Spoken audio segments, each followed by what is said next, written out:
Dobro večer, dobrodošli na naš umetnički kafe povodom izložbe umetnice Marije Ćalić pod naslovom Šternberg ili Zvezdara, koja je već može se vidjeti još od 1. oktobra ove godine.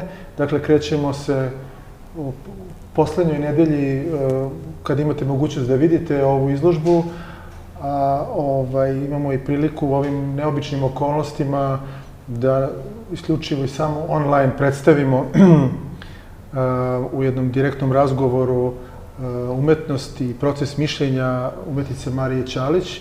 I ovom prilikom želim da predstavim naše goste večerašnje, pre svega samu autorku Mariju Ćalić, dobrodošli, i Nikolu Šujicu, profesora Nikolu Šujicu, koji je inače i profesor na Fakultetu likovnih umetnosti, istorije umetnosti. Tako da imamo vrlo zanimljive sagovornike večeras i nadam se da ćete uživati, kao što sam ja uživao pripremajući se i razgovarajući s njima vezano za ovu seriju fotografija, kako rekoh, pod naslovom Šternberg. Ja neću dužiti, nego ću reč predati odmah umetnici Mariji Ćalić da kaže nešto o sebi, o procesu mišljenja i kako je ona uopšte došla do ideje da napravi ovu seriju fotografije, a onda ćemo dalje razgovarati kako bude. Pa evo, mogu hvala ti, hvala Selmane, prvo hvala na tome što si mi omogućio da budem deo ovog programa u Goethe institutu i drago mi da možemo da razgovaramo, u stvari da otvorimo neka pitanja ili da zatvorimo neka pitanja, nije važno, ali pre nego što se osvrnem na ovaj ciklus koji jeste povod i koji je ovde deo ovog ciklusa je predstavljen, mogla bi nešto da kažem kako sam ja došla do fotografije, koliko si ti upoznata, ali ne znam da li su i ostali upoznati. Ja sam završila pravni fakultet, o tome smo stvari mi sad i razgovarali pre ovog zvaničnog razgovora. I otkud, pitao si me kako to da sam došla do fotografije i moram da kažem da je to jedan netipičan put, samim tim je i težak i uzbudljiv i lep, ali možda najviše ovako da kažem, pa težak, možda bi tako mogla da ga okarakterišem. Znači, ja sam završila u Beogradu pravni fakultet, a fotografija je tu uvek za vreme studiranja nekako postojala. Pre svega na putu do fakulteta, sećaš se, možda ti bila jedna galerija preko puta Madere, gde smo svi mi zainteresovani se vraćali, su bile izložbe, knjige, časopise, fotografiji, pa onda su bili ti programi u SKC u maloj galeriji, sećaš se izložbi Papića, jeste, Papića, braće Vejvode, tako, onda je bio Šimunić, to su sve naša velika imena. Tako da fotografija je tu rasla kao deo mog interesovanja, pre svega kroz te slike tih velikih autora koje sam sretala pre svega u časopisima i kroz taj svet koji su oni prikazivali, ali u isto vreme mi se otvarala mogućnost interpretacije tog sveta, znači videla sam prostor da autor može ne samo da pokaže taj svet, što jeste bio prvi zadatak fotografije, nego da ga istumači na način kako ga on vidi, doživljava i to je jedan prostor koji mene uvek tako privlačio. Eto tako, posle završetka fakulteta ja sam radila u novinama dnevnim. Kao fotografkinja? Pa, fotoreporter, to je jedna jedina odrednica, bila fotoreporter.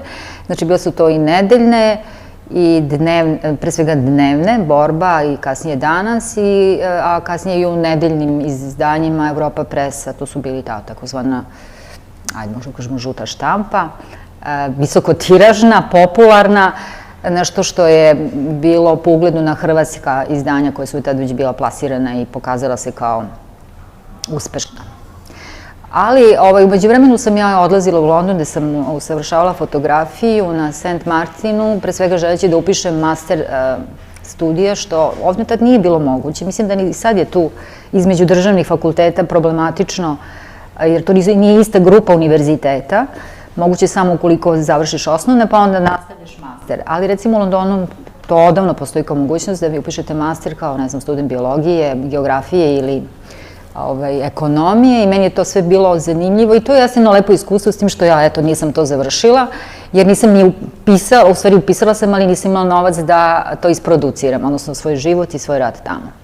Tako da Moj povratak u Beograd je i moja egzistencija kasnije nastavljena, mislim, vezana za redakcije i taj, kako da kažem, posao koji je fotoreporterski, ajde da kažemo, s tim što je taj autorski rad je tu možda negde se i začeo, ali je jenjavao. Nije bilo prostora, nije možda toliko bilo prostora za bavljenje na taj pravi način, sve do možda u poslednjih 15 godina kad sam se u potpunosti posvetila tome.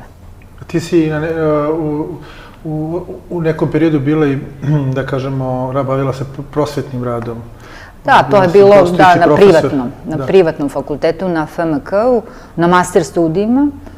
I to je bilo baš lepo iskustvo, zanimljivo, mislim i da su studenti bili zadovoljni, ja sam pre svega bila zadovoljna zato što mi je to omogućavalo da ja nešto novo saznam, da sebe usavršim, da se pripremim za ta predavanja, da opet uvek je to neki rad na sebi zarad komunikacije sa studentima.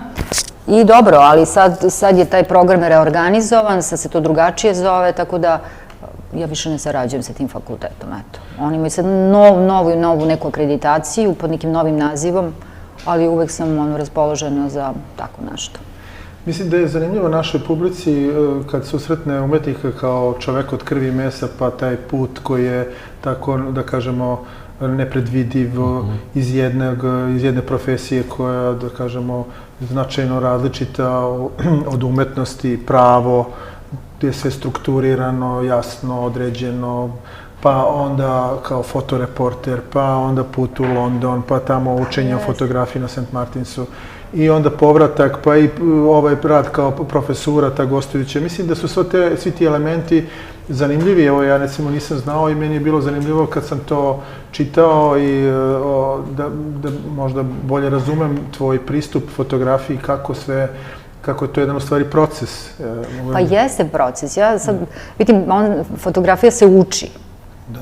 I ja se slažem s tim, ali mislim da ona pre svega mora da se doživi, da autor pre svega to, da ima neke stvari koje ne mogu da se nauče. Mislim, ako to polaznik ili student ne donese na fakultet, onda mislim, on nije materijal za neku nadgradnju.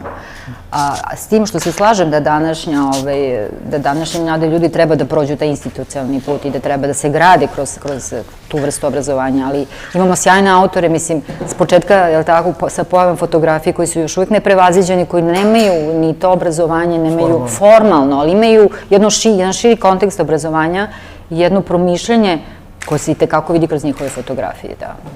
Pa mi smo, možda da na ovom mestu se nadovežem, kako Goethe institut, profil galerije Goethe instituta je takav da neguje, u stvari ima neke dve paralelne linije strateške. S jedne strane predstavlja umetnost, kulturu i jezik Nemačke u Srbiji, a s druge strane, po meni, još uzbudljiviji deo je negovanje bilateralnih odnosa, dakle, mapiranje ili pronalaženje onih umetnika koji na neki način reflektuju neke važne teme koje su bitne i za Srbiju i za Nemačku. Ovde je u pitanju jedan proces koji si ti pratila, dakle, izložba koju si nazvala Sternberg, što je jedna nemačka reč, odrednica. Evo, ja ću odmah dati reč Nikoli koji bi mogao nešto više da kaže o tome. A što bi značio Štern je zvezda, Berg je brdo ili planina, pa bi je vezano za našu observatoriju na Zvezdari. Ali ja neću ulaziti dublje u tu temu, nego bih vama predao reč kako je došlo do baš te konkretne teme suočavanja sa tim mestom. Da, evo, hvala vam i hvala slušalcima i gledalcima programa Galerije Manjačica Goethe instituta, kao i na pozivu za još jedno učešće. Imao sam prilike ovde da gostujem i ranije.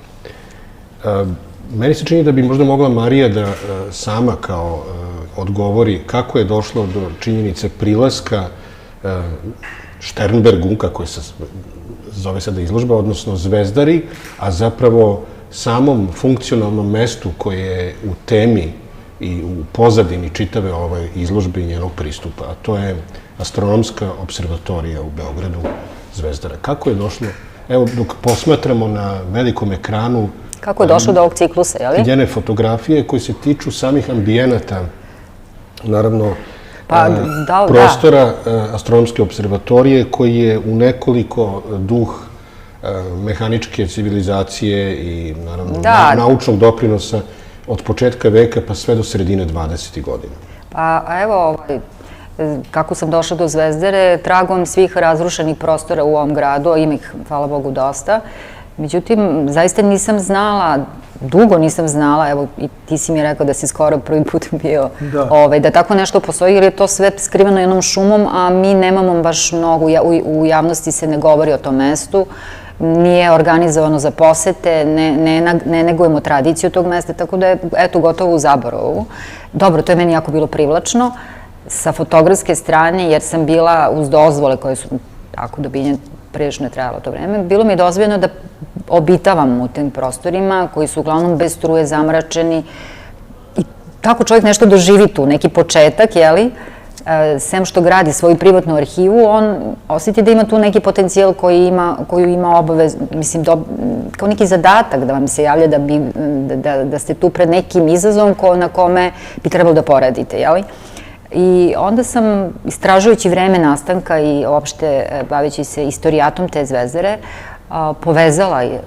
povezala jedno vreme nastanka tog filma.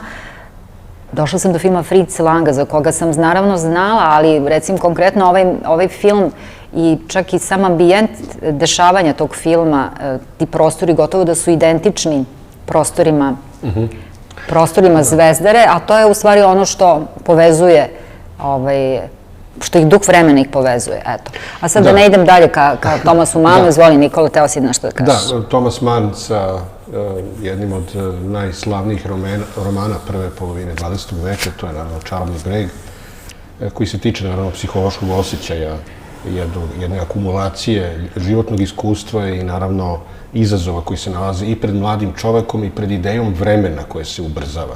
A ideja vremena je i naravno deo svega što mi znamo i u teorijskoj fizici, kako u onoj Einsteinovoj, tako i u kvantnoj fizici, u svim onim podelama kojima pokušamo da odgovorimo na tajnu univerzuma. I u nekom izvesnom smislu, simboličkom smislu, bez ikakvog preteranog ili patetičnog naglašavanja, ako malo bolje se osvrnemo prema prirodi, a priroda je uskladištena i u ovim fotografskom ciklusu Marinim u Šternbergu, priroda sudeluje nekako pomešana sa nečim što je kulturno ili materijalno nasleđe ovde Beograda, sada Republike Srbije, ali zapravo koje dospeva iz jednog izuzetno zanimljivog i naprednog povezivanja koje se odvijalo. Mi danas govorimo i već se ljudi kritički, naravno, ophode prema multikulturalizmu u ovom ili onom smislu, ali pitanje je ogromnog napretka i ne samo posle industrijske revolucije, već i čitave te mehaničke civilizacije i fizičkih ili kakvih god ispitivanja datira, naravno, još od posljednje 2 decenije 19. veka i samim tim taj jedan streloviti uspon nauke u koji je doveo i do, naravno, astronomskih ili astrofizičkih istraživanja. Ono što je zanimljivo za ovu seriju fotografskih stapanja, koju je ona nazvala, postoji naravno mnogo više fotografija nego što je sada pokazano ovde u galeriji Goethe instituta. Međutim, čitav jedan gotovo fotografski proces se u njima odvija. Možda nije loše da, pošto je, evo, autorka je pomenula film Fritza Langa, Žena na mesecu, koji je sniman oko godinu i po, skoro 2 godine i završen je 1929. Da pogledamo i neke od fotografija kadrova iz samog filma. Ja ne znam da ću to moći da... Pardon, možda to imamo i ovde. Da, premijera je bila 29. Da, ovo je Marina postavka Šternberg, a evo, ipak ćemo ovako, pogledat ćemo neke od snimaka. Eto. A sad može samo kad dole strelicu? Ne, to ne funkcioniše, izgleda.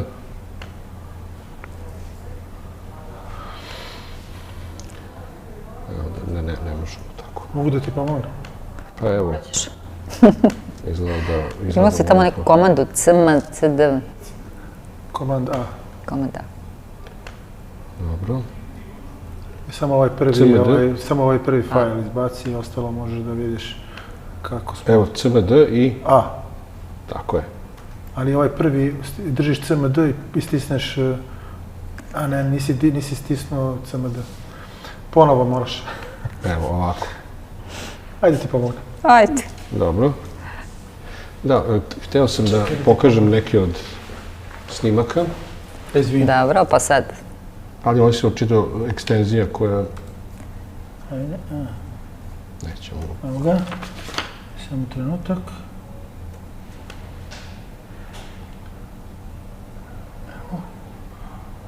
Ajmo. Eto sad da vidimo. Evo ga. Sad samo na dole strelica.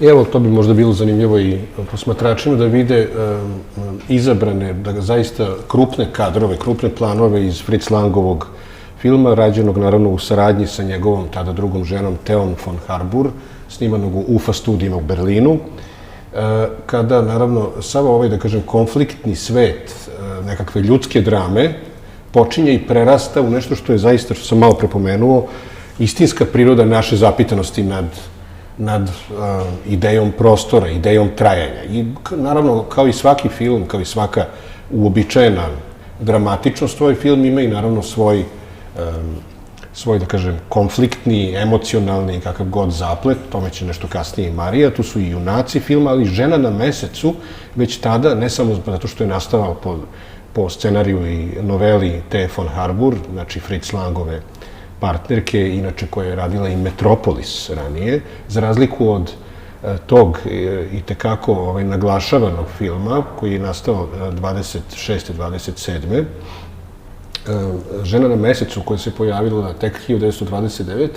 je uvela jedan potpuno drugčiji pristup, jer Metropolis je pitanje te nekakve negativne budućnosti, možda najave distopijskog totalitarnog društva, koji je inače vrlo poznat kao prostor, vrlo jako ekspresivnog, karakternog, prostornog i likovnog kompozicionog delovanja, dok je Žena na mesecu, verovatno je to intrigiralo i Mariju, zapravo ne samo tematski pitanje junakinje koje dolazi na, da kažem, to nebeski naš satelit, već i ta jedna duga istorijska veza nas, ljudske vrste, sa idejom meseca, idejom, krajnjoj liniji, najbližeg nebeskog tela ovoj planeti Zemlje, a samim tim i astronomske observatorije na Zvezdari.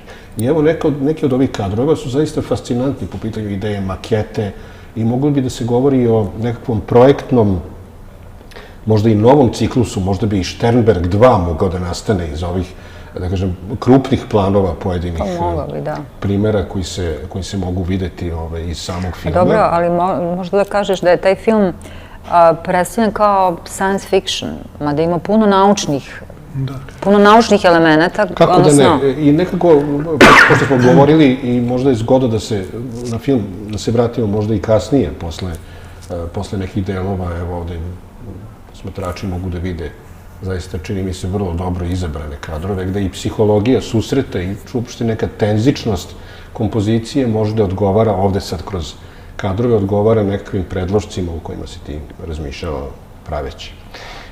Hteo sam da jednostavno se vratim sada i na činjenicu da je observatorija Zvezdare u Beogradu zapravo ima jednu svoju predistoriju dugačku. Tu su čitave prethodnice i bez obzira što je zvanično arhitektonski observatorija otvorena tek 1930. ona je nastala na osnovu sprege Nemačke i tada mlade nove državne tvorevine, Kraljevine Srba, Hrvata i Slovenaca, posle 1919. jer dogovorima, a i Beograd je tada bio prestonica, metropola, dogovorima sa nemačkom vladom, sa predvajmarskom Nemačkom, došlo je do sporazuma o ratnoj odšteti. Tako da su na osnovu ratne odštete i na osnovu delegiranog od strane Beogradskog univerziteta prvog upravnika, osnivača i višegodišnjeg upravnika Milana Nedeljkovića, to je jedno ime ovako sad iz kulturološke istorije, dolazi i do sporazuma da observatorija te takozvane velike škole i budućeg Beogradskog univerziteta, observatorija koja nije imala svoje mesto, ona se selila zapravo prikupljenim vrhunskim tehničkim instrumentima. Tu nisu samo Karl Zeissova optika i sočiva, već i, da kažem, mesingani, gvozdeni aparati, biblioteka, drveni mobilijar ili kompletna zapravo observatorija, to je i tebe nekako verovatno privuklo, je zapravo bila nemački uvoz. Da, ta oprema je stigla pre nego što je... Oprema je počela stiže negde... Završena, pre nego što je Zvezdara završena i to je bio problem. Gde smestiti tako skup inventar?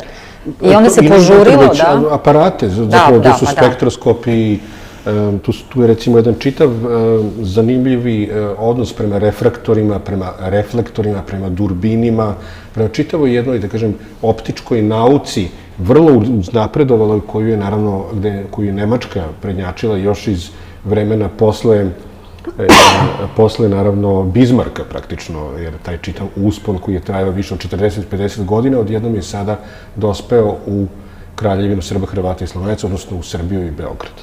I u tom smislu astronomska i meteorološka observatorija koji se kasnije odvajaju gostovala je na različitim mestima u gradu, ali odabrana je, čak se odlazilo i van Beograda, na Frušku goru i naš veliki naučnik Milutin Milanković koji je bio u odboru za gradnju astronomske observatorije, kao i Mihajlo Petrović, poznatiji kao Mika Alas.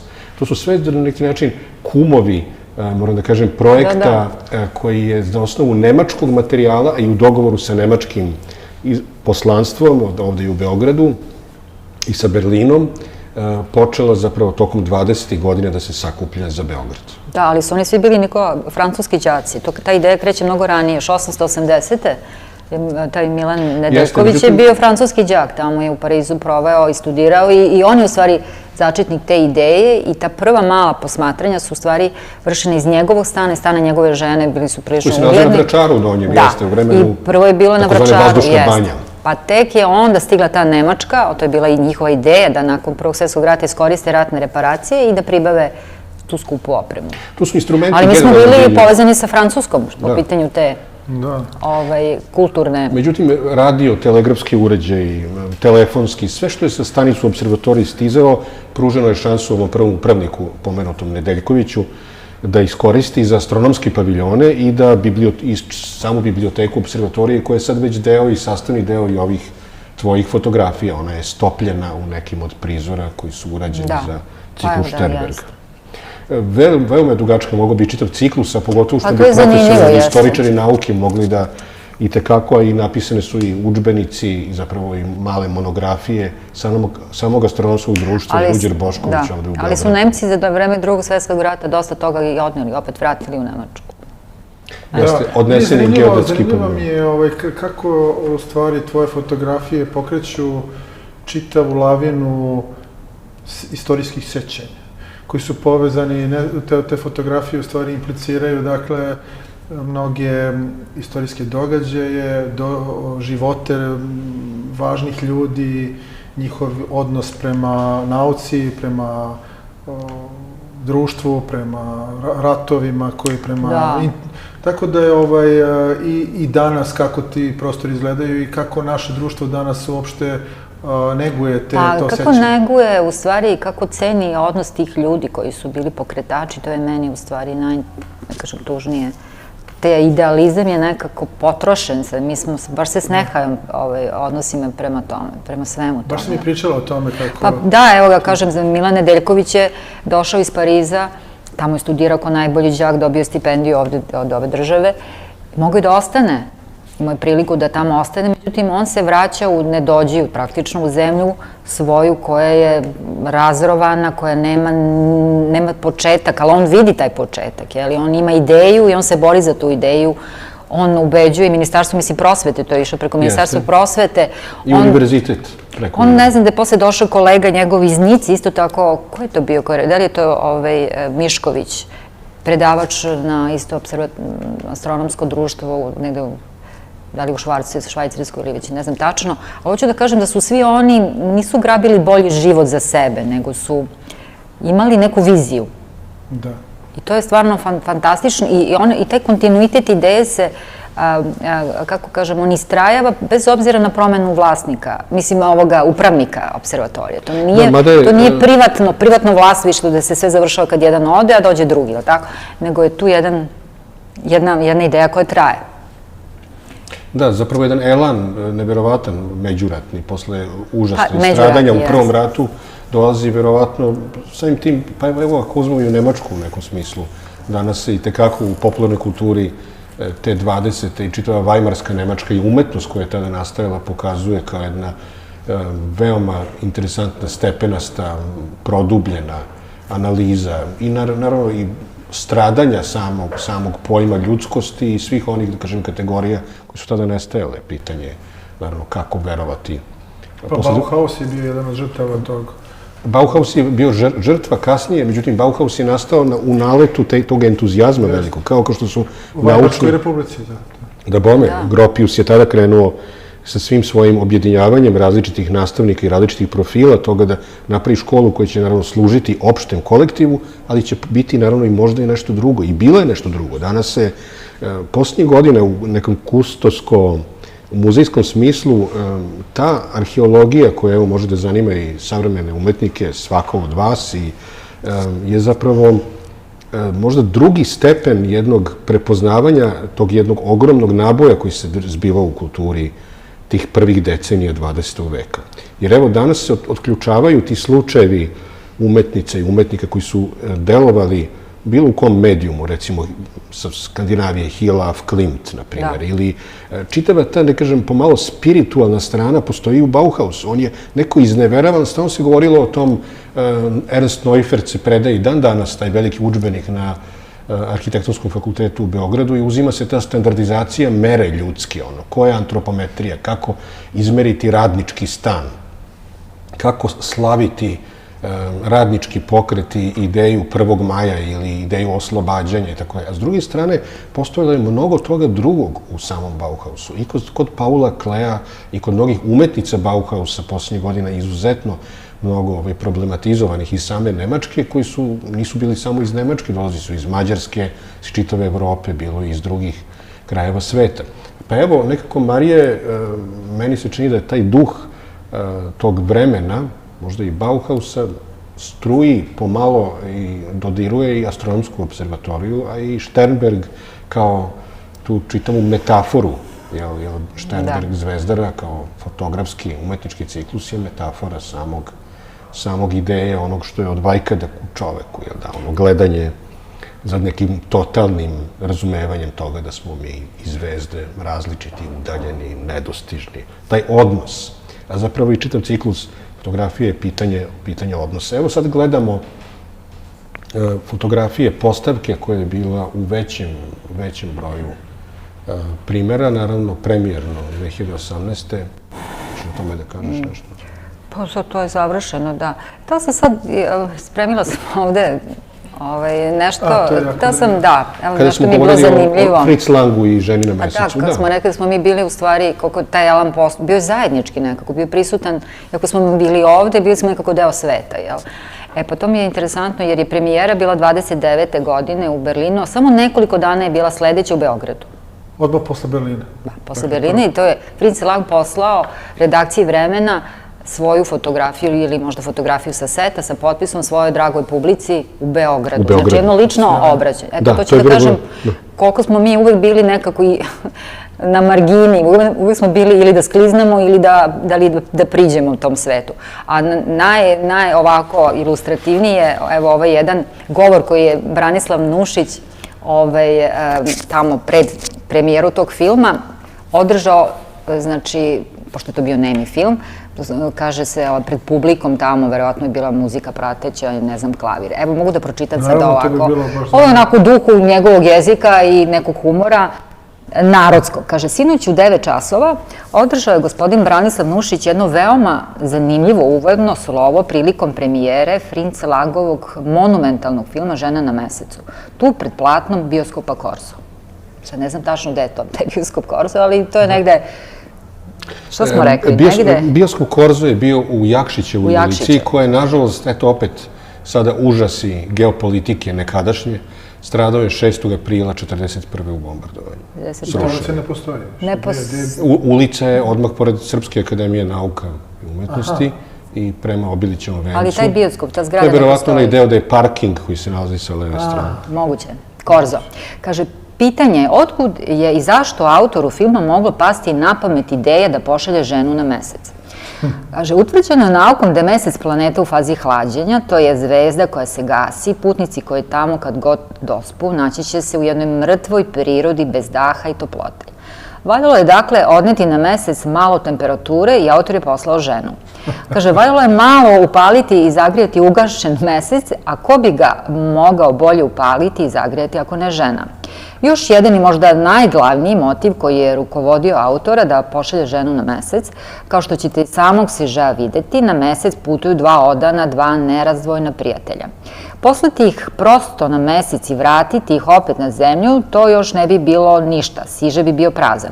Valjalo je dakle ova dva prijatelja zavaditi, tu njihovu zavadu razviti po pitanju postojanja jednoga ili drugoga, ko bi to mogao bolje učiniti do žene. Ta žena na zemlji je volela jednog prijatelja, na mesecu drugog, čemu ni ona ni malo nije kriva jer je promenila atmosferu. Našim se ženama često to isto dešava kad odu u banju radi promene vazduha. Baš je lokalno. Ono čemu je junakinja filma odista kriva, to je što je na zemlji koja je još topla mnogo hladnije volela, na mesecu koji je hlada mnogo toplije. Ta njena ljubav na mesecu toliko je topla i snažna da zamenjuje čak i nedostatak kiseonika koji se tamo javlja, a više još zadržava dvoje zaljubljenih, te i kad se vazdušni brod vraća na zemlju, oni ostaju gore na mesecu, u ledu i snegu, ali zagrljeni i naslonjeni usana na usne. Oni će ostati tamo za sva vremena, njihova će se ljubav ugasiti zajedno sa mesečevim gašenjem i njihova će se ljubav smrznuti na hladnoći koja tamo vlada. Kada nakon jednog veka dospu tamo oni hrabri pioniri nauke koji otkrivaju nove svetove, naći će tamo jednu konzerviranu, toplu ljubav u smrznutom stanju. Kod nas na zemlji takvih ljubavi nema. Da, izuzetan govor. Jedan, kako da kažem, jedan je... pričam. Jedan je... Skoro kao ove tvoje fotografije, ima taj duh konzervirana, kako je on to rekao? Kapsula, konzervirana, a topla ljubav. Ohlađena, topla ljubav. Pa to je tako i Sternberg. Jeste. Ali koliko je on tu, kako kažem, i kosmopolitski, a opet je zadržao taj lokalni mentalitet, to mi se dopada. Nije genijalan čovjek bez nekog, nepretenciozan, to ću da kažem. To je toliko je... Mogu da se poigrava tako. Da. Evo, to mi je toliko bilo šarmantno. Ovde su sada, da kažem, ta fotografska stapanja o postupku, možemo da kažemo kasnije, ali možda je zgodno da dopunimo i o samoj Zvezdari, samom kompleksu, zapravo koji je po pitanju kulturnog nasleđa izuzetan primer art deco stila koji je uobličio... U vreme Bauhausa, pravi. U vreme Bauhausa je uobličio češki arhitekta Jan Dubovi, naravno po različitim projektima koji su odgovarali za 7 različitih objekata na samom terenu, na vrhu Zvezdarskog brda. I on je projektovao, naravno, po nalogu Beogradskog univerziteta, tad posle više škole, i istraživački kompleks čitave astronomske observatorije, bez obzira što je bio zamišljen još krajem 20. godina, otvoren je tek, znate kako je to teško napraviti investicione ili ostale poteze, tek je 1931. godine u Zvezdarskoj šumi nastao. Inače, izidan je od početka 1930. godine i vrlo je arhitektonski modernistički, kao što kažeš, koncipiran. Tu su ravna, glatka, platna, recimo, same bezornamentalne arhitekture. To su površine vrlo modernistički jasne i određene, naravno sa mestom za observatoriju, za veliki refraktor, za teleskop ili za mali refraktor i ostale druge geodetske, recimo, i same instrumente koji su se nalazili i u radionicama i nekim drugim, vrlo namenski određenim delovima same kompletne astronomske observatorije.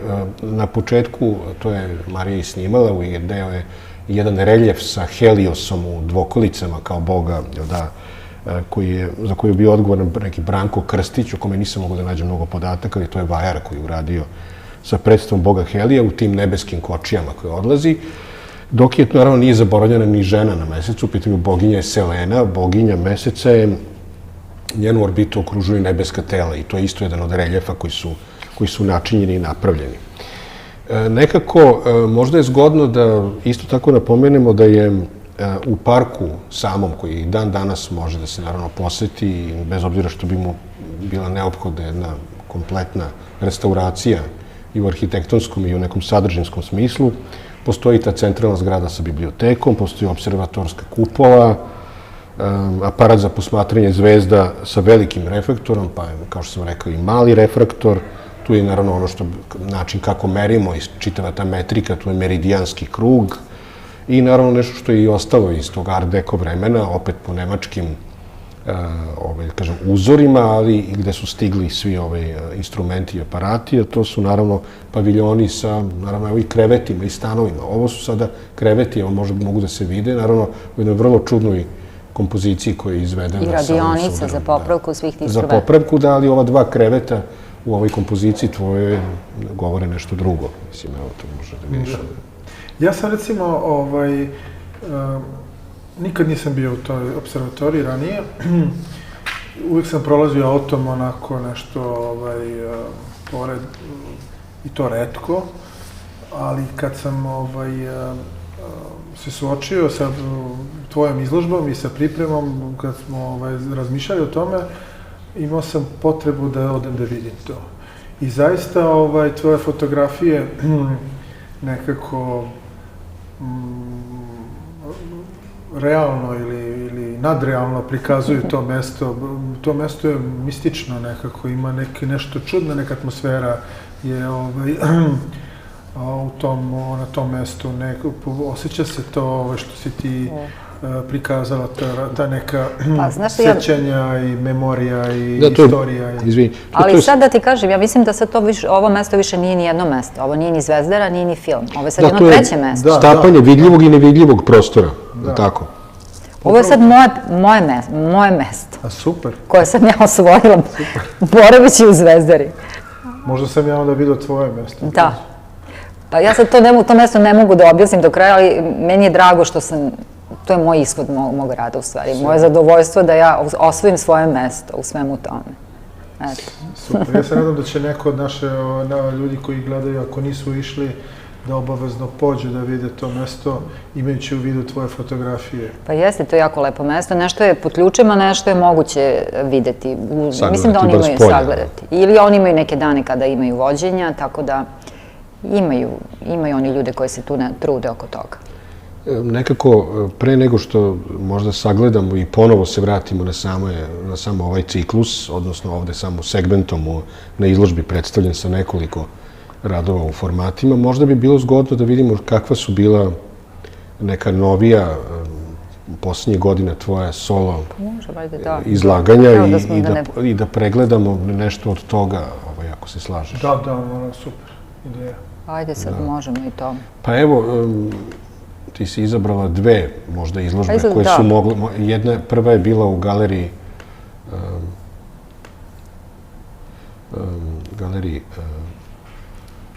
treba pomoć. Remont.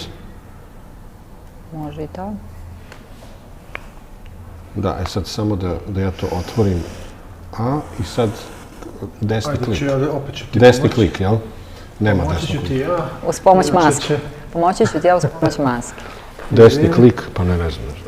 Možeš i ovako, pa da ideš ovako dole, ako je to dovoljno. To je to, dovoljno, 3 fotografije, 4. Nema to mnogo. Da, evo to je od pre koliko, 3 godine, 4? Od pre 4,5, 5 godina. Izložba je Galerij Remont, kako se zvala i možda? Nothing is left to tell, to smo tako dali, dala sam. Nije ostalo ništa da se kaže, tako? Da, nije ništa ostalo da se kaže više. To je jedna rečenica iz Becketova. A o čemu se radi to? I Samuel Beckettovog. Pa evo, možemo da pogledamo prvo, tu je bilo 10 fotografija na izložbi, ne više od toga. Evo sad, možeš da vidiš to, ili ima još i ona jedna? Evo da vidim da li se to može uvećati. Ne mora, ne. Može ovde levo, Eto, tako razvučeš. Open with preview.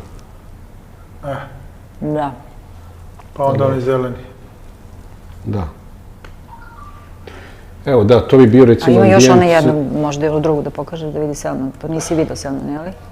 Pa nisi. Da, vjerojatno vidiš. Ovo ne može se... Ne, ovako mora. Možeš pojedinačno da ih klikneš 2 puta. Samo klikneš 2 puta. Da. I to je zeleno, pošto ih ima malo. Da, evo, sa potpuno različitim formatima i različitim tematskim... Da, sad ja to treba da objasnim, da. Kako da kažem, ono nije vezano za istorijsko mesto, kao sve što sam ovdje... Već za svakodnevicu. Da, to je u stvari, znači ovaj ciklus je nastao pre ovoga, nešto što sam ja u stvari tražila u svetu oko sebe, da tako kažem, prizore i mesta, ali od uvek su me ta potrošena mesta, pa mislim čak i potrošeni ljudi u smislu neke zamorenosti ili nekog njihovog životnog ishoda koji ja umem da prepoznam ili koje mene prepozna, ja to fotografišem. Tako da, ja kada radim, ja ne idem da bi samo fotografisala tek tako, nego ja sam u potrazi za nekim prizorima. Sad, to se desi. Prepoznaješ ih? Prepoznajem ih mene. Kada uradim te fotografije, ja ih onda na neki način cinematografski spajam, sugerišući neku atmosferu. Da, to su poliptisi uglavnom. Ili u stvari, šta bih ja rekla, da su to neki prizori koji mene spuštaju u neko posvesno ili nasvesno, ili možda da se kaže da je nasvesno, gde se ja u stvari povezujem sa nekim kolektivnim prepoznavanjem. Ali s druge strane, očekujem i da je taj neko koji to gleda isto učestvuje u tome, kako bih ti rekla, da on prepozna to. To su ta stanje gde reči možda... Da. Zato mi Beckett i odgovara što je on u svojim komadima ostavlja taj prostor za savremenog čoveka da se traži, da se odredi ili da se ne odredi, daj mu pravo da se i ne odredi, je li tako? Ili da je izložen jednom potpunom propasti. Zapravo, jer mi govorimo o postistorijskom društvu. Danas se u umetnosti posljednjih zapravo 20 godina stalno se govori da smo... Makabričnost i neke smrti, to je ono što... Koje je stalno tu. Da, koju ja tu prepoznajem u tim objektima i oni me na neki način... Više je zanimljivo da smo upravo onda, imajući u vidu ovo što si sad rekla, našoj publici mogu još jednom da ih podsjetim da smo radili psihodramsko vođenje kroz tvoju izložbu. Upravo insistirajući na tome da ljudi projektuju sopstvene sadržaje ili viđenje tvojih fotografija. To je ono što ti ostavljaš, taj prostor da bi ljudi mogli... Da se projektuje, da. Da imaju interakciju. Tako da je bilo jako zanimljivo to. Pa jeste, meni je isto bilo zanimljivo koliko to ukazivanje šta oni vide. Kako da kažem? Kako kolektivno vide. Kako kolektivno vide. Dobro, to mene ne određuje u mom radu, da. Ali mi je to neki ishod koji me sad vraća na nešto, upućuje me na nešto drugo u sledećem radu, da. Ali hoću kažem da mene zanima to građenje slike, građenje predstave, ne nečega, nekog događaja ili uopšte neke atmosfere. Sad, u ovom poslednjem ciklusu to je građenje unutar jedne fotografije, kada je ona kao kontingent gde ja u stvari ukrcavam informacije, slike, ili tako. Međutim, ovde nema to. Ovo su prizori, da kažem, dokumentarni. Tu nema mnogo intervencije i postprodukcije u kolažiranja i nakon. Šta ovde vidimo? Ovo je stanar? Ovo je sada, da, izložba koja je... A ovo je drugi ciklus, Nikola. Iz 2017. Jeste, pa ono smo... Da, ovo je sada u Domu omladine Infostanar, tako se zove ciklus. Početak 2017. je li tako? Hoćeš da nam kažeš nešto više o tome? Opet je to neka egzistencijalna atmosfera. Jedan, da kažem, fotografski ambijent je kreiran u samom prostoru te toliko poznate kao kutije za cipele tog prostora Galerije Doma omladine u Beogradu.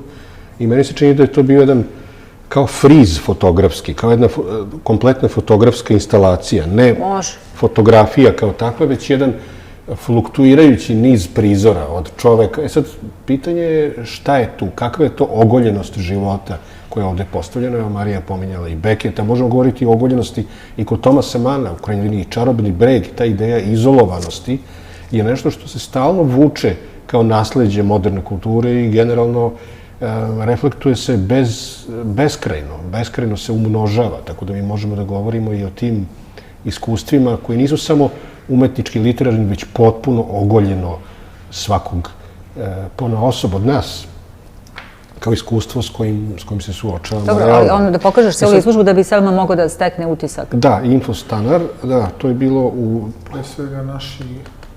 Pa da, evo da vidiš. Aha. Evo, recimo, ovde se može vidjeti, na primjer, u prvoj levoj fotografiji, to je nešto o čemu ste vi sad pričali, oboje, o toj svakodnevici. To je jedan prozor gradskog naselja. Gradskog tamo. Zapravo jedan odronjeni, potpuno oljušteni, betonski, jedan brutalizam potpuno novog tipa, a u središtu se nalaze gotovo fantazmagorične ili mitske slike koje se tiču, naravno, živih bića. Da. I ova mačka koja je uginula par dana posle snimanja. Da, to je vrlo stara mačka. Koja je praktično napravljen portret njen u ovome. Dobro. A zašto infostanar? To bi mogo stanar da bude, ali infostanar mi je socijalna kategorija. To je nešto što... To je vreme u kome mi živimo gde sve stiže na naplatu nekako, kako bi ti rekao. To je sve, svi smo zamoreni, na kraju sve to naplaćeno kroz jednu urušenost, jedan zamor i na kraju na neku vrstu... Ali to nije zamor dokumentarne fotografije koji bi mogao da pokaže ljude, da kažem, izbezumljene, ugrožene kompletnim svetskim poretkom ili lokal okolnostima. Ovo je zapravo nešto na nivou snoviđajnog.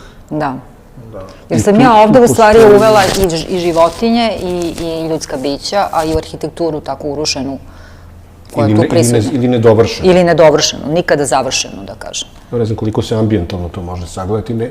Ti si se donela ovde da pokažeš pojedinačno, jer tema je drugčija, ali evo možemo da pogledamo možda... Mislim, nikad nije moguće u ovakvom formatu pokazati zaista ceo opus umetnika, ali možemo da pokažemo jedan neki element koji bi ljude mogao zainteresovati da prate ono malo dublje stvaralaštvo tvoje.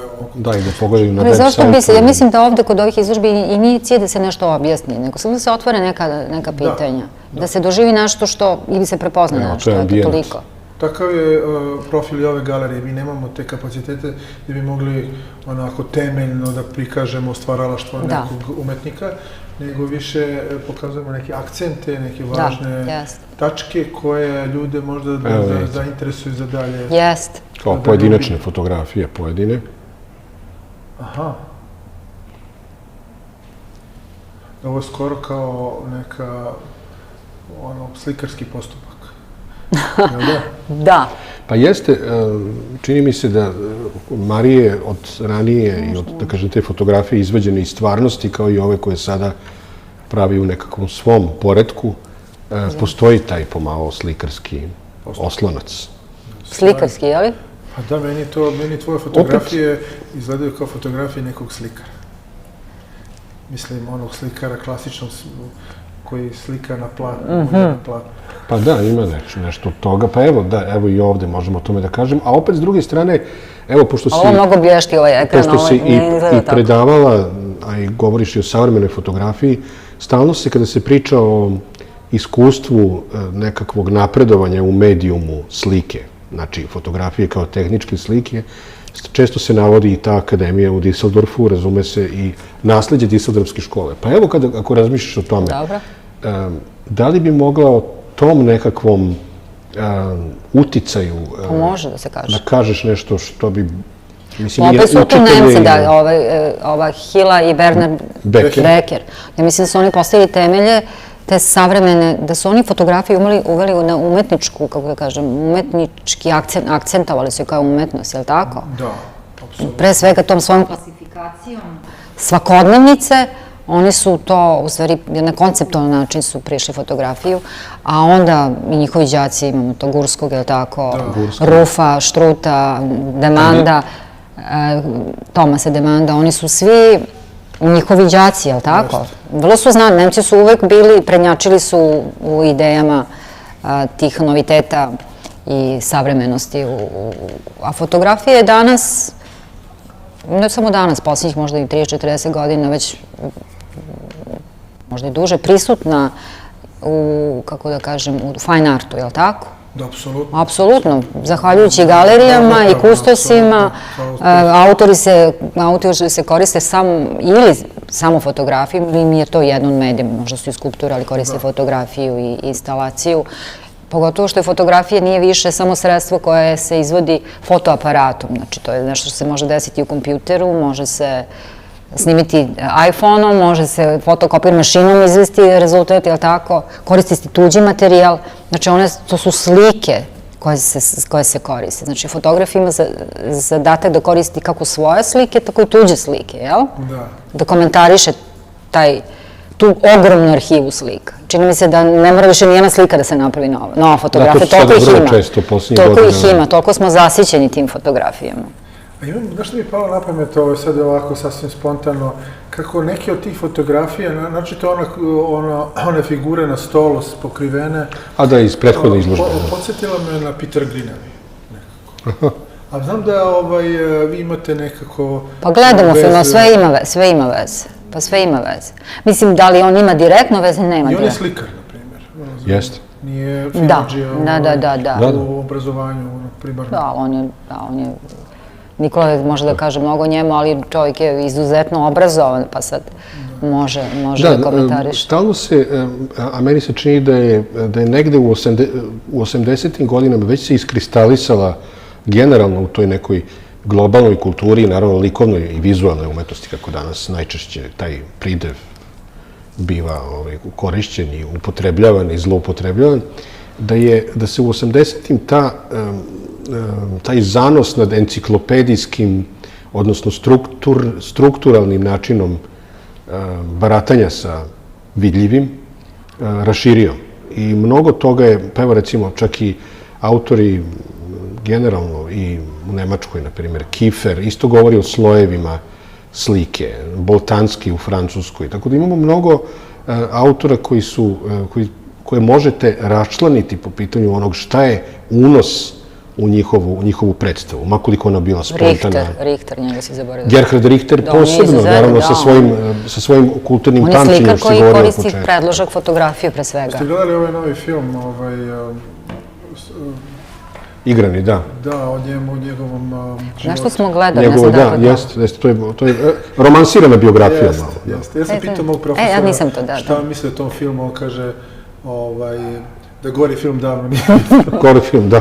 Da je tako uprošće. Pa uopšte, pitanje je kako ući u nešto što je deo istorije ili prošlog vremena, to je jedan od najvećih zadataka. Čini mi se da je možda Marija to odgovorila jer ona nije ilustrovala nikakvu astronomsku observatoriju, već je Sternbergom urađeno nešto potpuno drugo.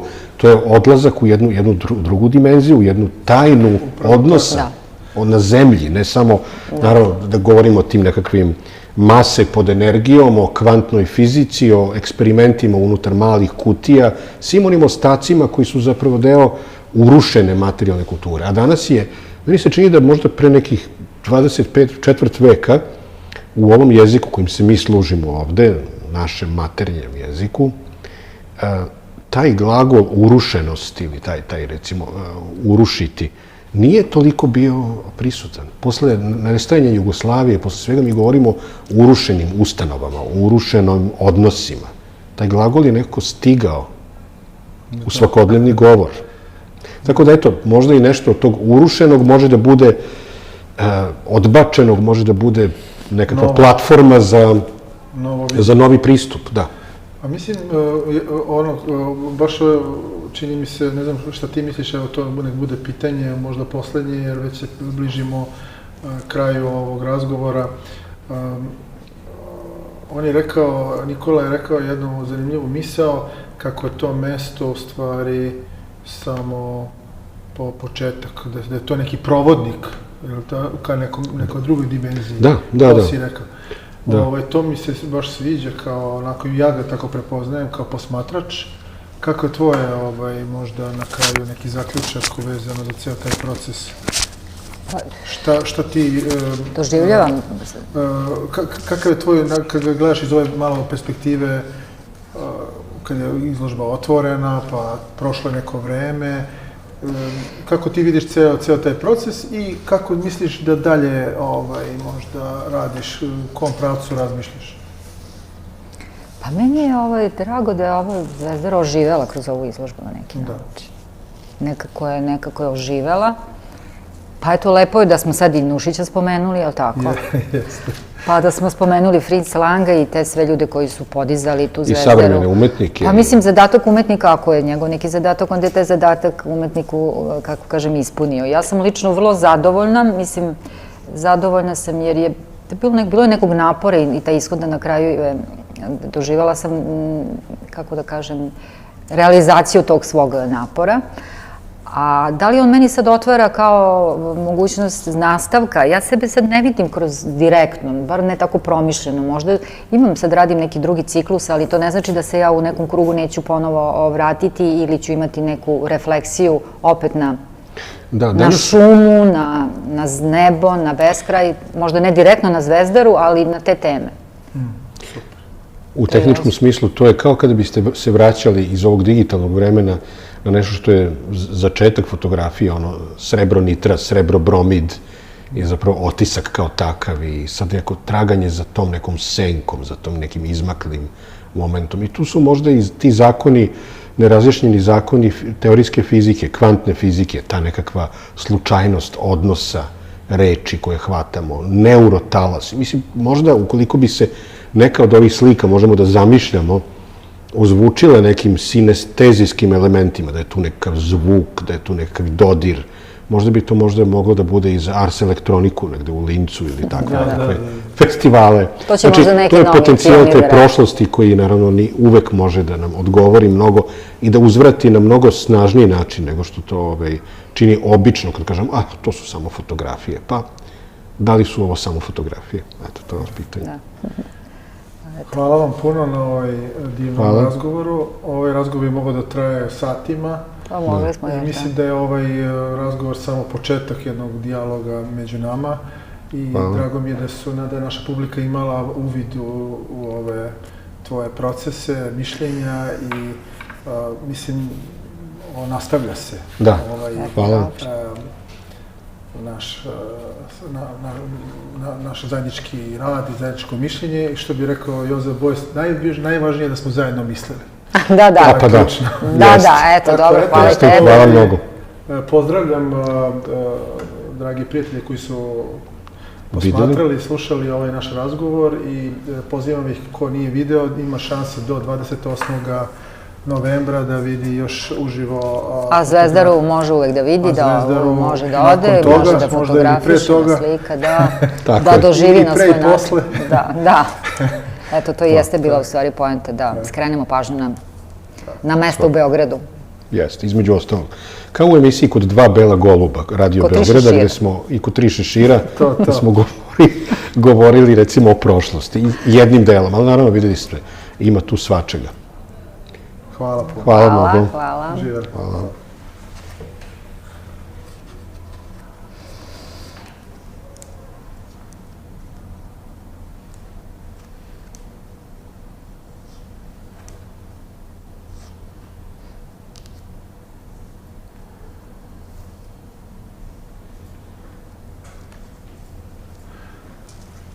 Kako vam se svidjelo? Baš mi